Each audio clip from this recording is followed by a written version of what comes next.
Hey everyone, Videos Bowler here. Autism. I have it, my measles vaccine has it, even this guy has it. But no matter how much stimming I practice in my mom's basement, even my worst social interaction fails pale in comparison to the masters of all math crackheads. Googology is a field of math, if you can even call it that, which focuses on devising increasingly grass-deprived notations for describing massive numbers. Boasting the second largest fandom page that I am aware of, and numerous blogs run by 40-year-old men with decades of pure brainpower under their belt, the community has become the largest time-wasting hobby that isn't called playing Genshin Impact.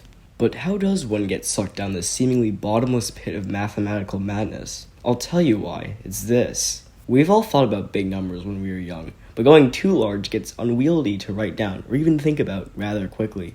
The exponent solves this. Why fill an entire page with zeros and ones when just 5 digits is good enough? However, this fascination soon comes to an end as well. Math is, after all, rooted in problem solving, and this isn't much to do with exponentials past a couple hundred orders of magnitude. The Googolplex looks at all of this and says, fuck you, I'm gonna do my own thing. Double exponentials are already incredibly rare in problems, and the fact that the notation condenses an inconceivable amount of data into a mere 7 digits blows the mind at first glance.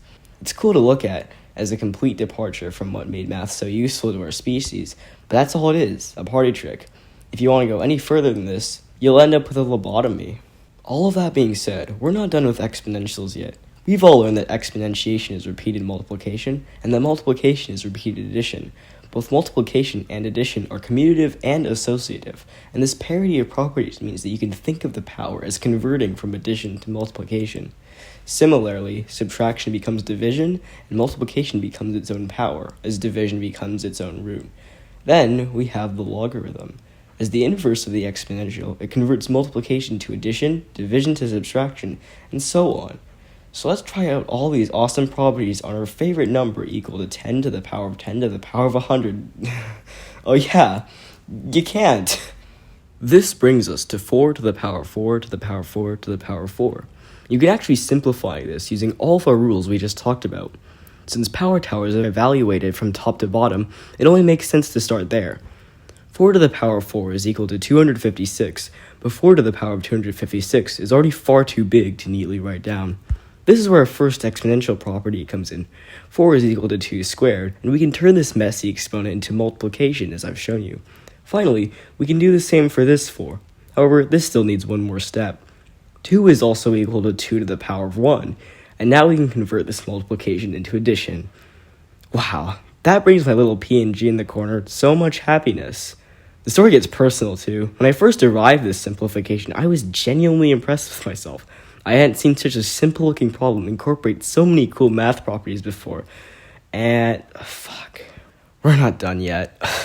Who am I kidding? I'm sure all 20 of you are asking the exact same question. Wow, that number is really cool, but is it actually greater than the Googolplex? Unfortunately, there's a bit of a problem here. The Googolplex is in base 10, whereas the Tetra Tower is in base 2. Powers of 10 do not have equivalent powers of 2, meaning we're going to have to resort to logarithms for this one. Logs are not neat, whether underneath the toilet seat or beaten into a paper sheet. It'll do. If your brain is hooked on oddly satisfying videos, I suggest that you mute this tab and open something else. Leave a comment about how much you hate this part. Damn it! Let's begin. First, 2 is equal to 10 to the power of the base 10 logarithm of 2, which is roughly equal to this. This exponent on the top evaluates to about 1 with 154 zeros after it.